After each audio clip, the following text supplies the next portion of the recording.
ruushka oo qabsaday magaalooyin cusub oo wadanka Ukraine, Iiraan oo fariin adag u dirtay Sacuudiga iyo Mareykanka, Yurub oo qayladhaani ka bilaabatay kadib markii ruushku uu yareeyay gaaskii uu siin jiray, iyo Erdogan oo miiska uu soo saaray qodobada laga doonayo Sweden iyo Finland si ay ugu biiraan NATO.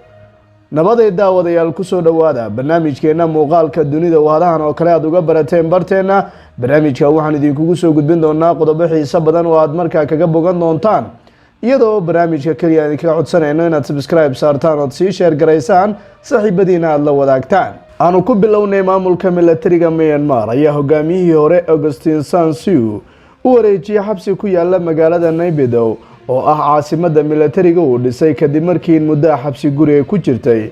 afayeen u hadlay taliska militariga oo lagu magacaabo Aung Min Ton ayaa isagu sheegay in qawaaniinta la raacayo sababtaasina ay keentay in xabsiga loogu gudbiyay tan iyo markii la afgambiyay bishii February 2021 xukunkeedii. Suuji waxay ku jirtay xabsi ku meel gaar ah oo aan la garanay meel uu kaga yaalo magaalada Naypyidaw, sida ay sheegayaan ila wareedadii ugu dambeeyay ee halkaasi laga qoray. wararku waxay intaa ku darayaan in kaliya ay ka soo baxday halka ay ku jirtay marka la dhageysanayo dacwadeeda, taasoo la soo taagay maxkamad military iyadoo lagu xukumi karayo in ka badan 150 sano ama cimriga ha ku furto. qareenada u doodaya ayaa sidoo kale laga hor istaagay inay ka hadlaan warbaahinada iyo channelada maxalliga iyo waliba xitaa dibadda. saxafiyiinta ayaa sidoo kale loo diiday inay soo xaadiraan maxkamadeynteeda.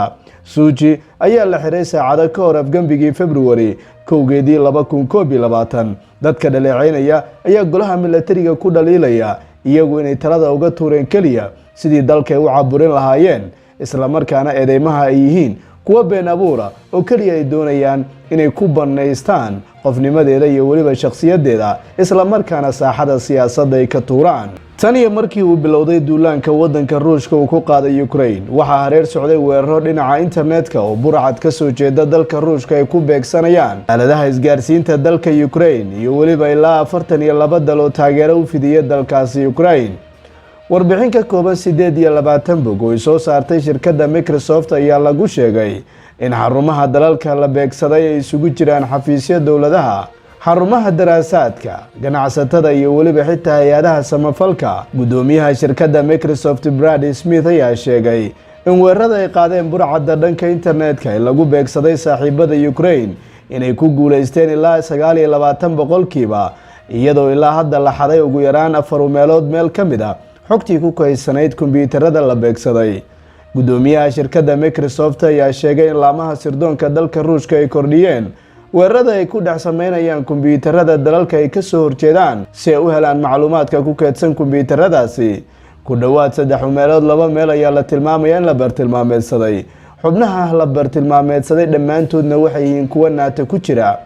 dalka Mareykanka ayaa noqday bartilmaameedka koowaad ee weerarada dhinaca internetka, halka dalka Poland uu isagu noqday dalka labaad ee la beegsaday.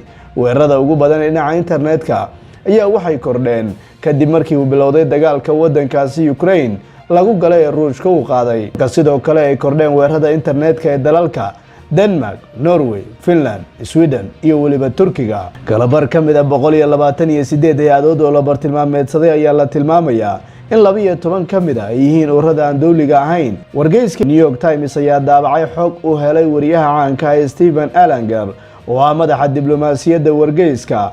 waxa uu kaga doonayo Turkiga in Finland iyo waliba Sweden uu ogolaado ku biirista NATO. Stephen oo ah madaxa diblomaasiyadda wargeyska ee Yurub ayaa sheegay in Finland iyo Sweden ay dalbadeen inay ku biiraan isbahaysiga bishii May ee la soo dhaafay. sababtuna waxay ahayd dagaalkii Ruushka uu ku qaaday Ukraine. waxay filayeen in degdeg looga jawaabo isla markaana loo ogolaado, laakiin wixii ay filayeen maysan dhicin. inkastoo isbahaysiga xubno ka mid ay soo dhaweeyeen, haddana waxay soo taagay wadankaasi Turkiga kadib markii Turkiga madaxweynaheeda Recep Tayyip Erdogan hore u ballan qaaday in caqabad kasta oo hor istaagaysa laga wareejiyo. haddana afayeenka siyaasadda arrimaha dibadda dalka Turkiga Ibrahim Kalin ayaa waxa uu sheegay inuusan jirin jadwal la dejiyo oo lagu ogolaanayo, balse waxa uu ka hadlay inay dib u dhici karaan muddo sanada. wariyaha ayaa xusay in Finland si gaar ah uga niyad jabtay marka loo eego dhirarka xadka ay la wadaagto Ruushka oo dhan 830 mayl oo u dhiganta 1335 kilomitir. wargeyska waxa uu farta ku fiiqay dalabaadyada ugu badan ee uu soo jeediyey madaxweynaha dalka Turkiga Recep Tayyip Erdogan, kuwaasoo intooda badan diiradda lagu saaray arrimo qaran oo saameyn ku leh gudaha sida go'aansiyowga Kurdiyiinta, argagixisada iyo weliba ragga gacan saarka la leh hogaamiyaha mucaaradka ee Fethullah Gulen ee Mareykanka ku nool.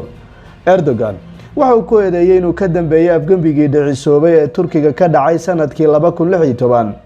wargeyska waxa uu ku tilmaamay in Turkiga uu ka doonayo Finland iyo Sweden in la xoojiyo sharciyadooda la dagaalanka waxa loogu yeero argagixisada, in la soo celiyo dadka qaar oo ay ku jiraan tiro saxafiyiin Kurdiyiina, iyo in la baabiyo xayiraad aan rasmi ahayn oo hubka laga iibinayo Turkiga oo la saaray sanadkii 2019 kadib faragelintii Turkiga uu ku sameeyay waqooyiga Suuriya.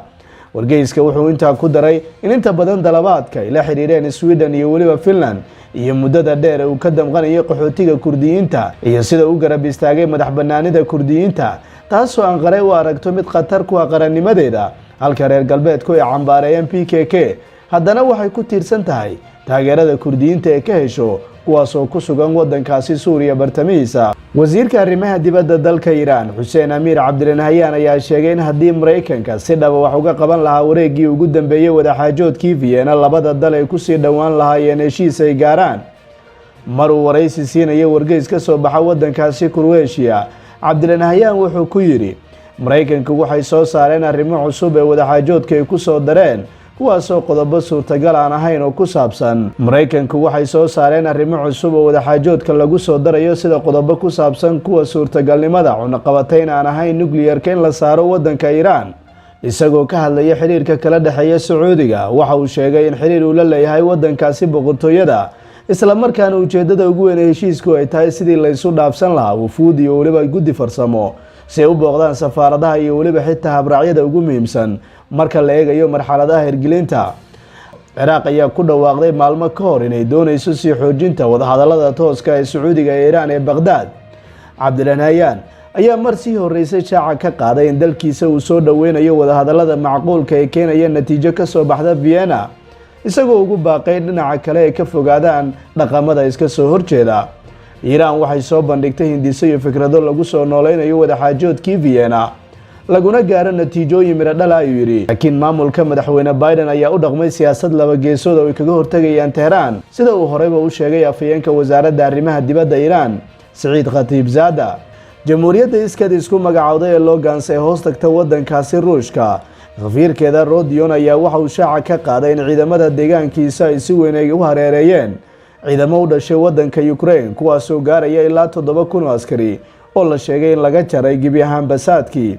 jamhuuriyadda dadka Luhansk waxay gacanta ku hayaan jidka ugu weyn ee Seversk. waxa uu sheegay ilaa 7 ilaa 5,000 oo askari oo Ukrainiyiin inay ku sugan yihiin, sida uu ku soo daabacay bartiisa rasmiga ee Telegramka. geesta kale, militariga wadanka Ruushka ayaa qabsaday deegaano muhiim ah oo dhaca wadankaasi Ukraine, gaar ahaan waqooyigiisa, sida ay ku waramayaan mas'uuliyiin ka tirsan wadankaasi Ukraine. maayarka gobolka Luhansk ee lagu magacaabo Sari ayaa sheegay in 2 deegaan oo horle ay ka qabsadeen ciidamada wadankaasi Ruushka kuwa Ukraine, waxaana la tilmaamayaa in Ukrainiyiintu ay isaga soo baxeen deegaanadaasi. militariga wadanka Ruushka ayaa dadaal ugu jira sidii u qabsan lahaa magaalooyinka ugu waaweyn, gaar ahaan kuwa waqooyi, oo uu doonayo inuu ku gorgortamo marka la tago miiska, kaasoo Yurub iyo isagu ay ku wada hadli doonaan dhowaan. iyadoo sidoo kale Ruushku uu rajeynayo waqtiga ugu horeeya inuu soo gabagabeeyo kadib markii cambaareen caalami uu kala kulmayay qaramada midoobe iyo wadamada reer galbeedka.